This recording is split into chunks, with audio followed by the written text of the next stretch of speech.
The meeting will now come to order. Hello, I'm Marcia Herbert, President of the Board of Education. I would like to welcome you to the June 21st, 2021 Board meeting.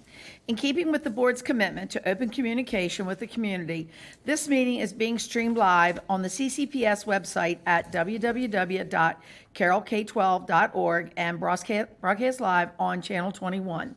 We are also recording this meeting so that it can be accessed on demand on our website and broadcast throughout the month on Channel 21. Board members and staff are present in the boardroom. There will be no citizen participation scheduled for this evening. I would remind all of us to silence our cell phones and other devices around us that the microphone may pick up. Also, we should each silence our microphones when we are not speaking. Please stand for the Pledge of Allegiance, followed by a moment of silence. I pledge allegiance to the flag of the United States of America and to the republic for which it stands, one nation, under God, indivisible, with liberty and justice for all.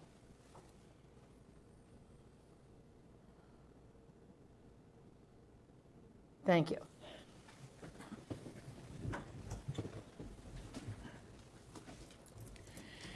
At this time, I need a motion for the approval of the agenda. So moved. So moved by Dr. Dorsey, seconded by? Second. By Ms. Battaglia. Comments, questions? I call for the vote. All those in favor signify by saying aye. Aye. Approved? It passes unanimously. We will go right into our action items.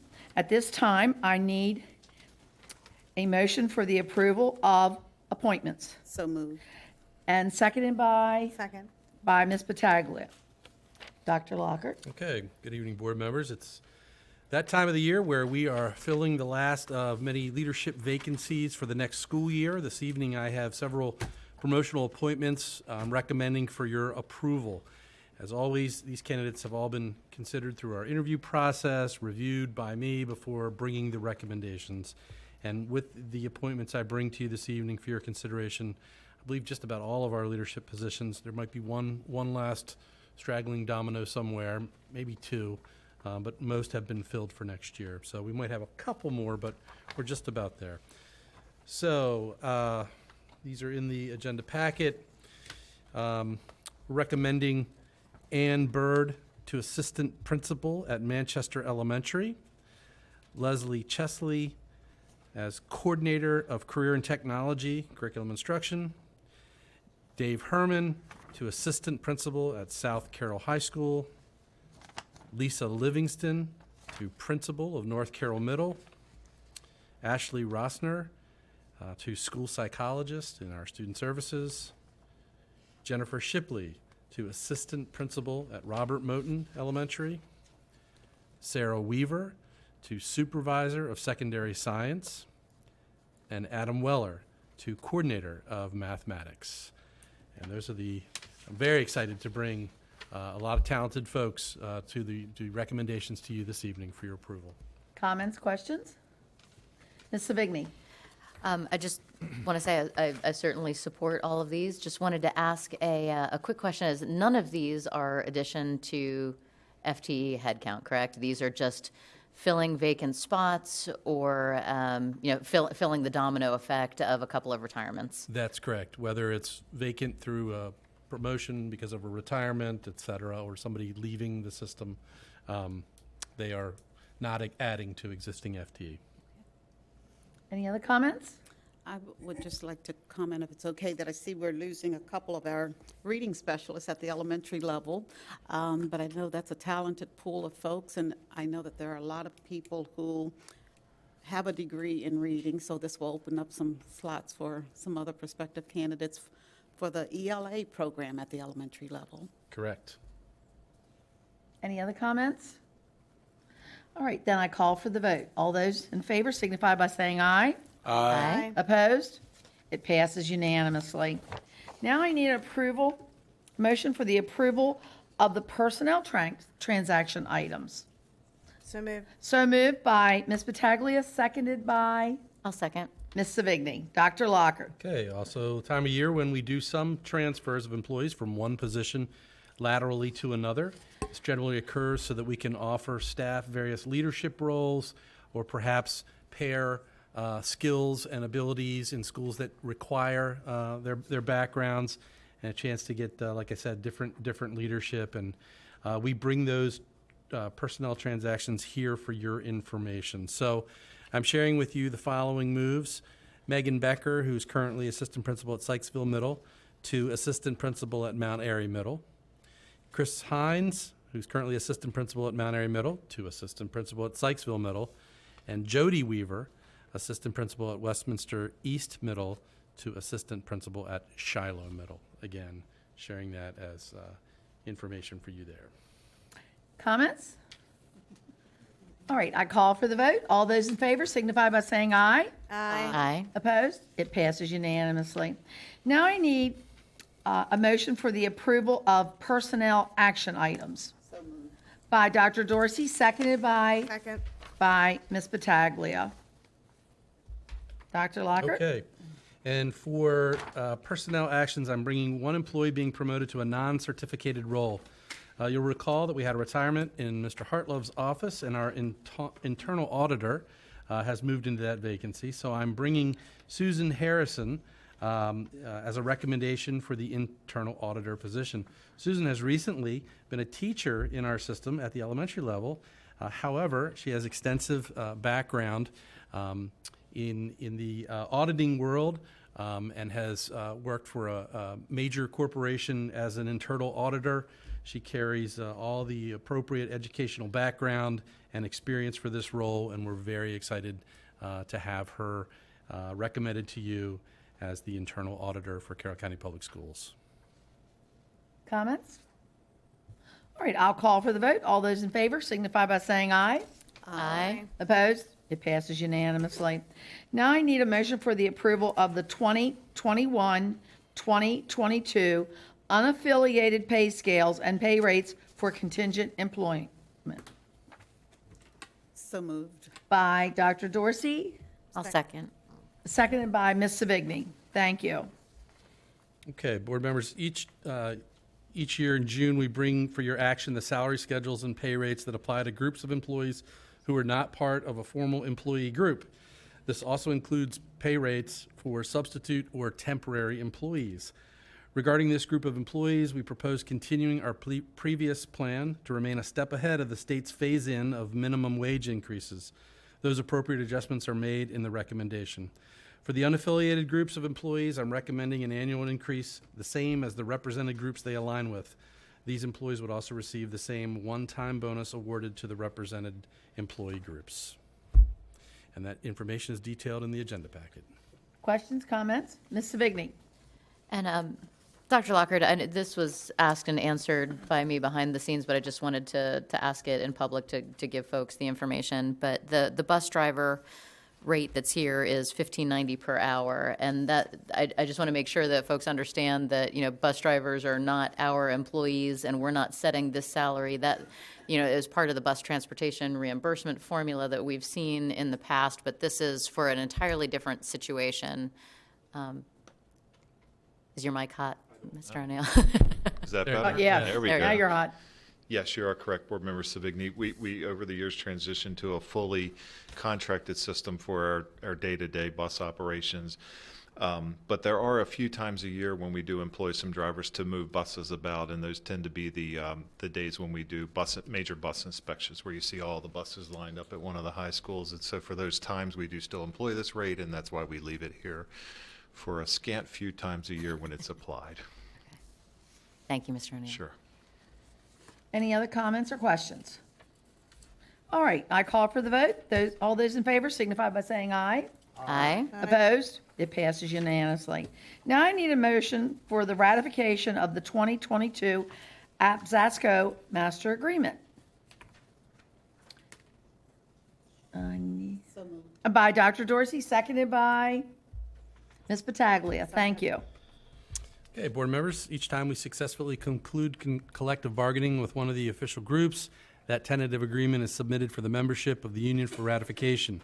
Once ratification is confirmed by the union, then we present the agreement for your official ratification. We're pleased to bring the new contract with our A&S group for your approval this evening. Revisions to the master agreement are included in the board documents.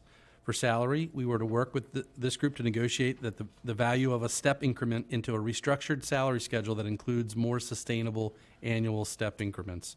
Beyond the master agreement itself, the uniqueness of this school year also led to the negotiation of different memorandums of understanding for the employee groups. With APSASCO, which is our ANS group, we agreed to MOUs to award recognition stipends for employees worked in person during the school year and who provided direct classroom coverage during the pandemic. I wanted to make sure we mentioned that as well. That is there for you. Comments, questions? Yeah, and this is for the administrators and supervisors, so I wanted to make sure.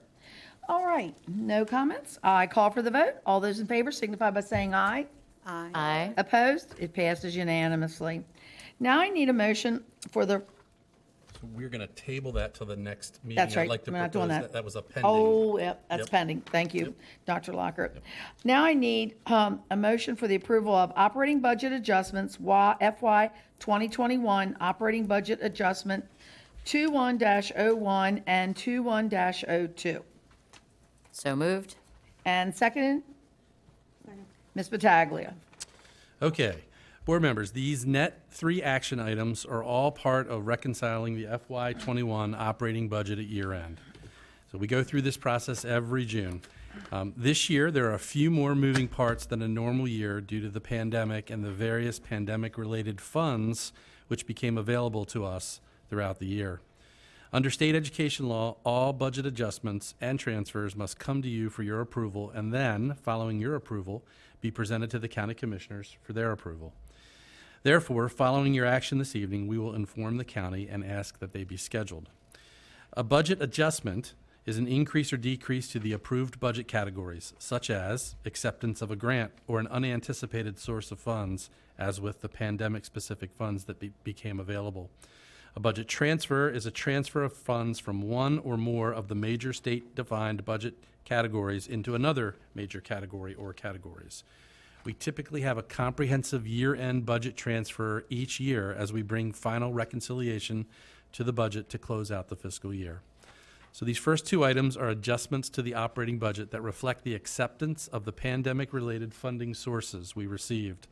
The first item formally recognizes all of the federal one-time money specific to the pandemic that we received during the fiscal year.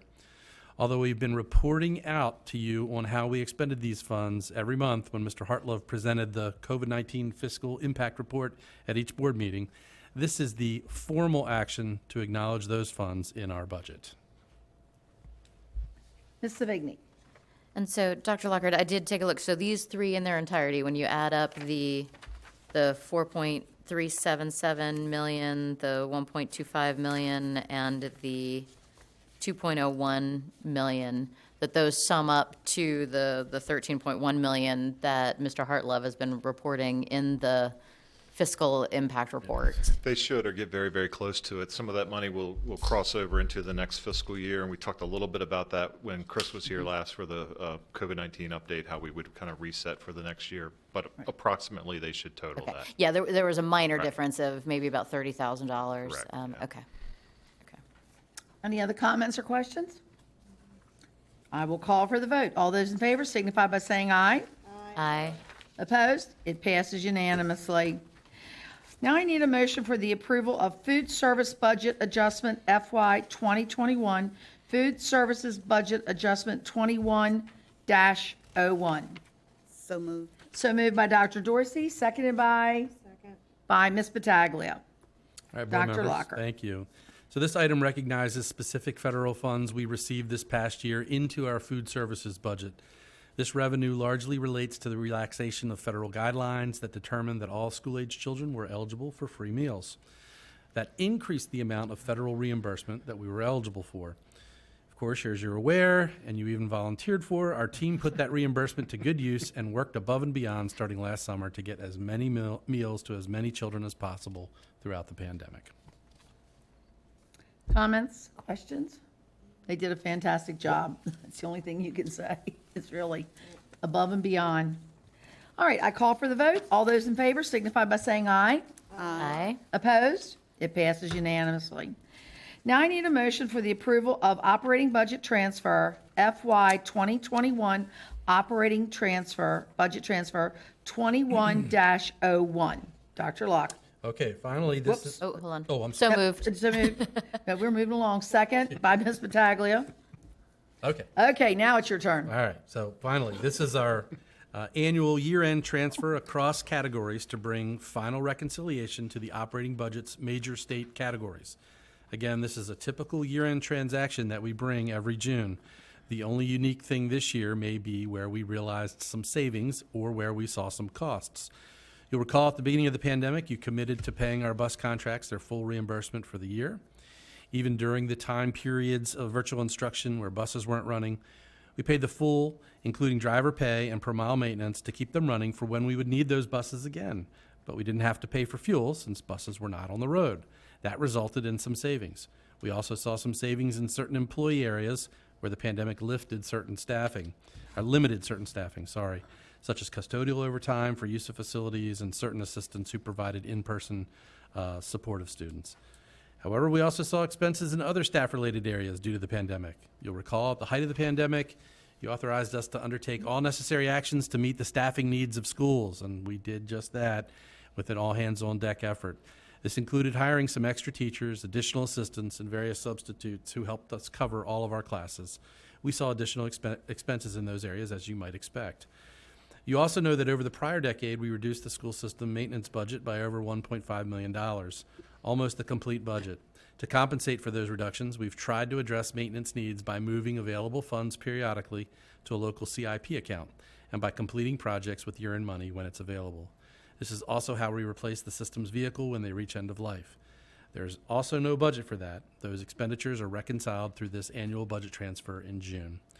We expect that next year, as we return to a more normal mode of operations, we'll return to more normal year-end types of activities like this, especially in terms of staffing and transportation. We're planning for a full in-person return and resuming our traditional school year, including returning to full community use of school facilities with the start of the school year. So while we'll always have a year-end transfer for you, we hope the next one won't be so impacted by the pandemic. Why, thank you. Mr. Kyler. Since Dr. Lockhart mentioned school facility use, could you clarify where we're headed this fall and what's happening with online registration and when it all happened? I sure can, and I'd also like to thank Dr. Locke for helping us all relive the height of the pandemic. Having flashbacks.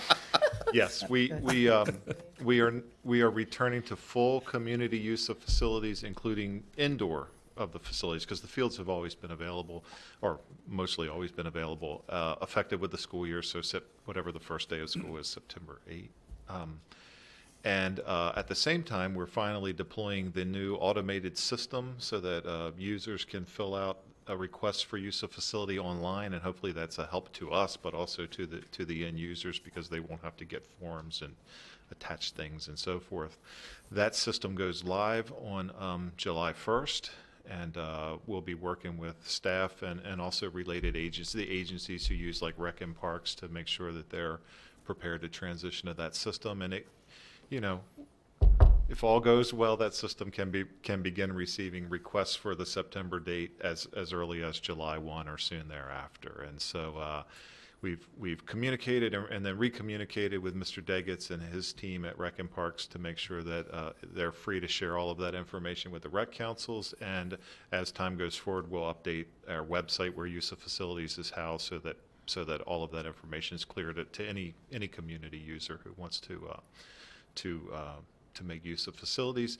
And Mr. Prokop and his team, kind of related, but not specific to that, but in the general discussion, are also in the process of readying schools, not just with the normal summer get ready, the scrubbing, the cleaning, but also returning all parts of all restrooms to full use, all water fountains or water bottle dispensers to full use. So in the fall, with a little good luck, everything will look much more like a school year used to look.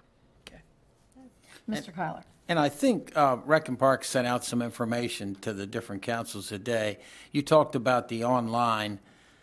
That's really in their purview, whether people in central office fill it out or community coordinators fill it out, individual programs, you guys don't care. That's up to Parks and Rec to decide who's filling out the forms online. As far as I'm concerned, I don't know if Ray has, if each rec council wants to fill it out, they may, or?